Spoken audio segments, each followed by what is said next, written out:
Welcome to Team Tiggio Court TV, where we upload videos every single day. So make sure you subscribe to our channel, like our videos, and share our videos. All right, and this brings us to People v. Michael Lefebvre. It is two files, 24-6895 and 24-6992. Counsel, you want to state your appearances for the record, please? Melissa Goodrich, Wayne County Prosecutor. Good afternoon, man. Please court Kareem Johnson on behalf of Mr. Lefebvre, who stands to my immediate right. Okay, and good afternoon. We're here for sentencing in 6895 for possession of methamphetamine, a 10-year maximum, 10 to 23 months guidelines range. 6992, a possession controlled substance, 2-year maximum, 7 to 23 months guideline range. Have you had a chance to review the pre-sentence report and recommendations with your client? Yes, Your Honor, I have. Any additions or corrections to the factual information in that report? No, Your Honor. Any challenges to the advisory guidelines scores? No, Your Honor. Ms. Goodrich, any additions, corrections, or guidelines challenges? No, Your Honor. Okay, I did receive and review a letter in support of Mr. Lefebvre submitted by Ms. Portman. So wanted counsel to be aware I did have opportunity to review that.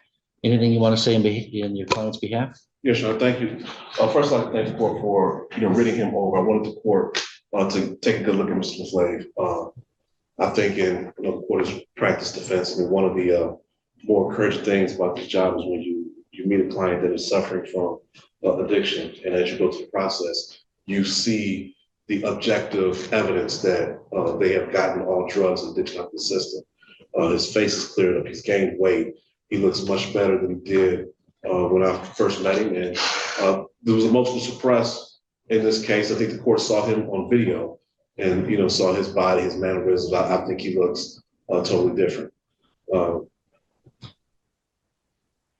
the past, I think 5 years, these last 10 months, the first time that my client has been free of all controlled substances, which would include methadone. The court has to sentence, my client on 2 matters. I think, and I understand what the jails and what jails try and do, but I think the contraband case just illuminates how much pressure an individual is under when they are receiving a controlled substance in the county jail. And he did give a statement to law enforcement about how he was pressured to share that. He should have never done it. He shouldn't have done it. And now that he is no longer receiving any type of medication, the court does not have to worry about him repeating that type of behavior.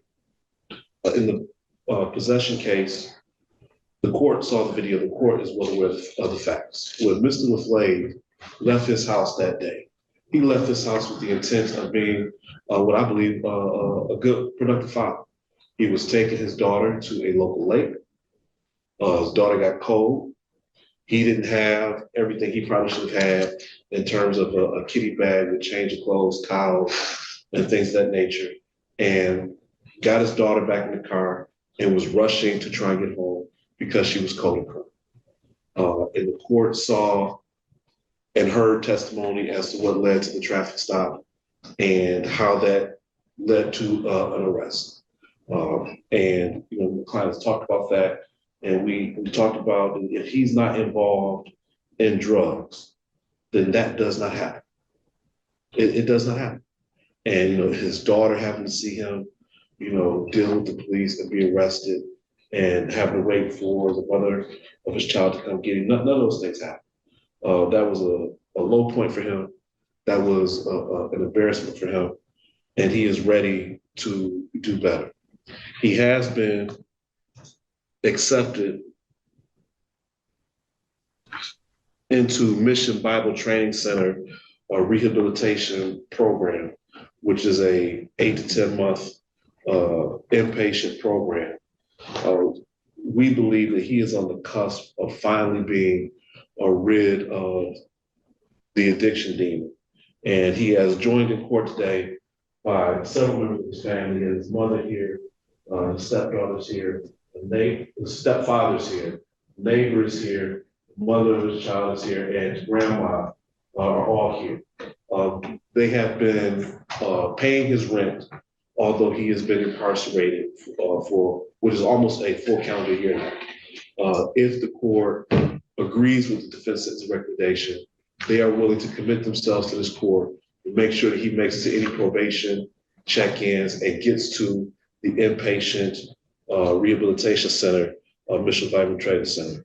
The mother of his child is here in full support of him to continue co-parenting and helping to ensure that he stays on the right path.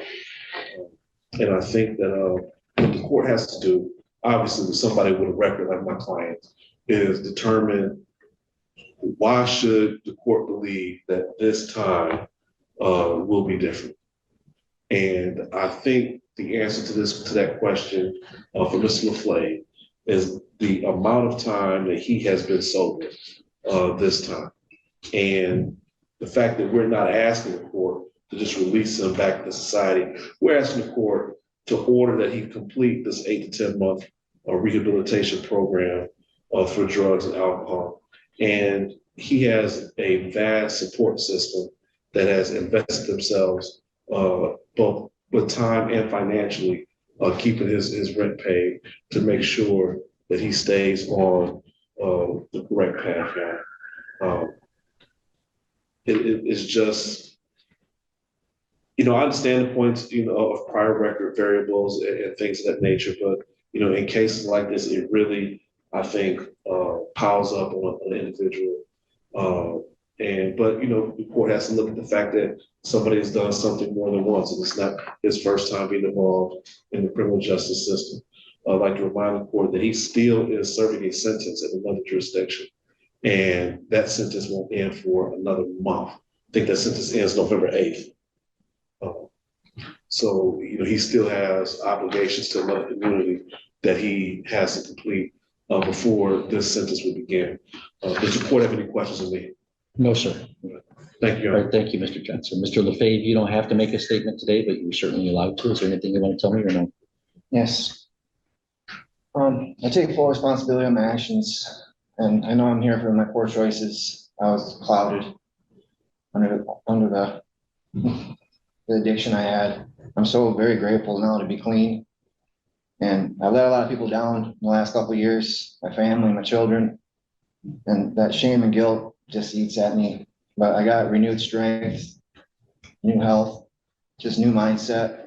All I want to do is just be a productive member of society and my family. And just asking for help. I know I don't probably deserve it, but it's all I can ask for. Just want to be able to just be better for everyone, including myself. That's it. Well, thank you, Mr. LaFave. Ms. Goodrich, any recommendations from the people? Yes, Your Honor, thank you. The defendant is 38 years old. It looks like his first encounter with the criminal justice system was at the young age of 11. He has 1 prior felony and 11 prior misdemeanors. It looks like there's still 1 misdemeanor case pending in North Dakota. He served 5 probationary terms. 2 have been unsuccessful as an adult, 5 jail sentences. He's listed as being employed with a 9th grade education. His guidelines are 10 to 23 and 7 to 23 months. I think the concern here is outlined in the PSI was the criminal activity accumulating a lot of cases in a short amount of time. I agree with the PSI recommendation of the 2 one-year jail sentences. Thank you. Thank you, Mr. LaFave. If you please stand for the court sentence.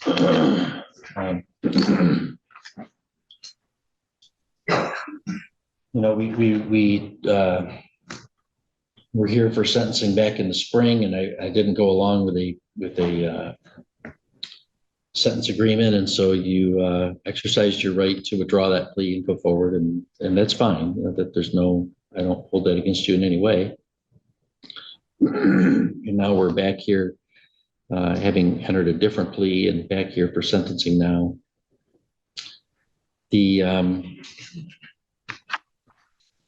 There are some things that troubled me that the original sentencing that still trouble me. I mean, I don't agree with your attorney that you're just out there that day trying to be a good dad.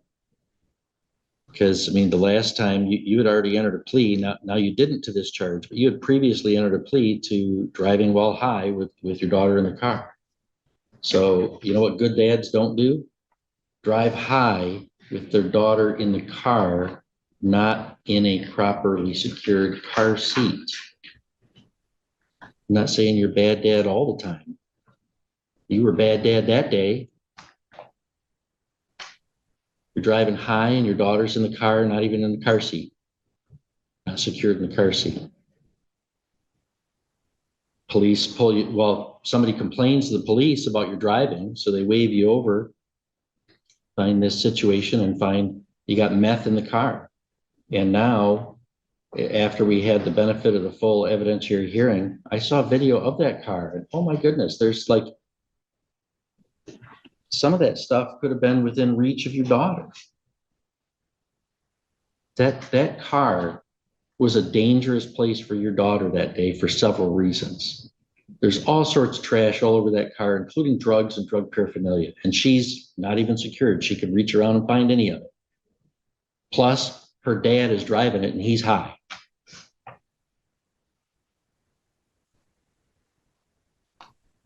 So then you're on bond. You posted a bond on July 17th of 2024. Less than 2 weeks later, you were charged with a felony in Otsego County. You posted bond the next day in that county. Then by October, we saw you were not complying with bond conditions, and so we revoked your bond. Less than a month later, you're in the jail concealing your prescribed methadone by keeping it in your mouth, spitting into a bottle, hiding under your mattress, and then sharing it with other inmates. So that's the possession of controlled substance charge in 6992.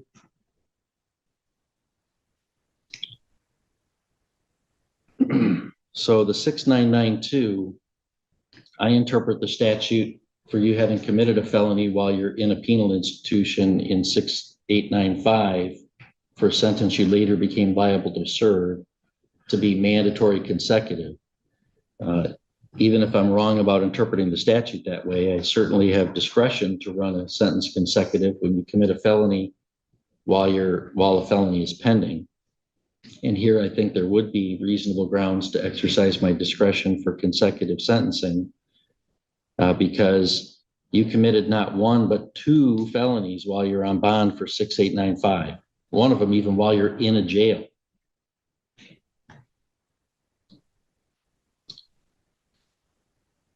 In February of this year, you were sentenced in Otsego County to a year in jail with your out date being November. You do have a prior record that's not great, 4 juvenile felonies, 1 adult felony, plus the Otsego felony that you committed while this case was pending. Your prior convictions include drug and alcohol priors. They include assaults. They include thefts. I mean, you're really kind of hitting a trifecta of all the different types of crimes you can commit. You know, you don't seem to have one that's your favorite. You steal, you fight, you drink and drive, or you use drugs. I don't know what crimes you don't like to commit. And you started when you were real young. You've got a history of violating probation in the past. You know, I get a letter from the mother of your young child saying, you know, she needs her daddy home. Well, that's true. And you know who else who needs her daddy? You got a daughter in North Dakota. You don't see her. Maybe one of the reasons is there's a warrant for your arrest in North Dakota because you got a criminal case pending out there that you won't go back and deal with. Man. And then you come here today and I'm supposed to believe you're just out there trying to be a good dad and trying to be a productive citizen. I would like to believe that. What objective data points do I have that would show me any of that is true? The objective data points I have are somebody that started committing felonies while he was a minor and is still doing it now. And it doesn't matter if he's on probation or in a jail, he'll keep committing felonies.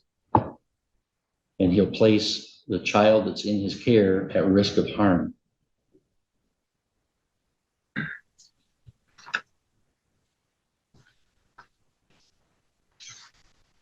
In file 6895, there's a crime victims assessment of $130, court costs of $350, a $225 OUIL reimbursement, $68 in state cost.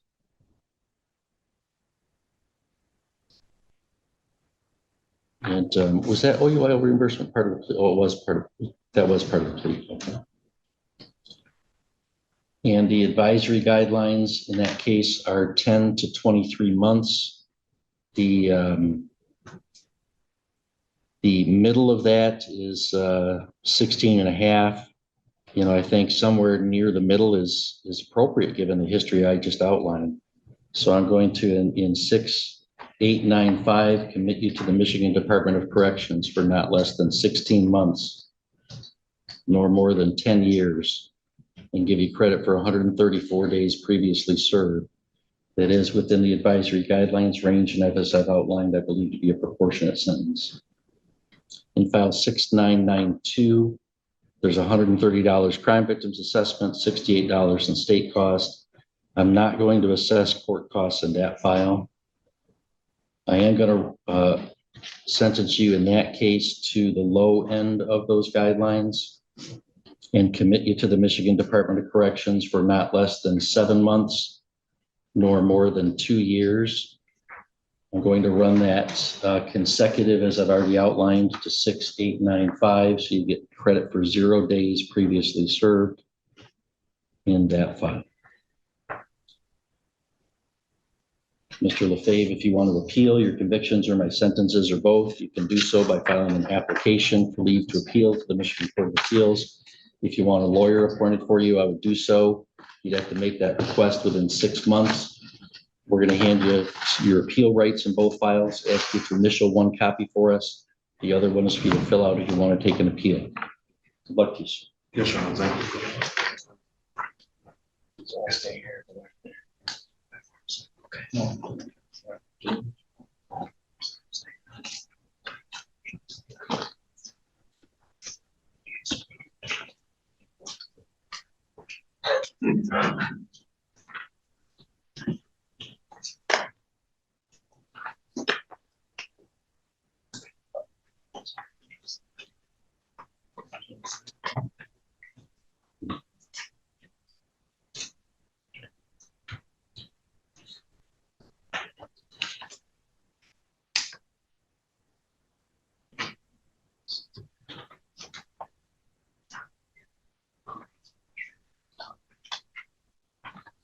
Thank you, Mr. Chair. Thank you.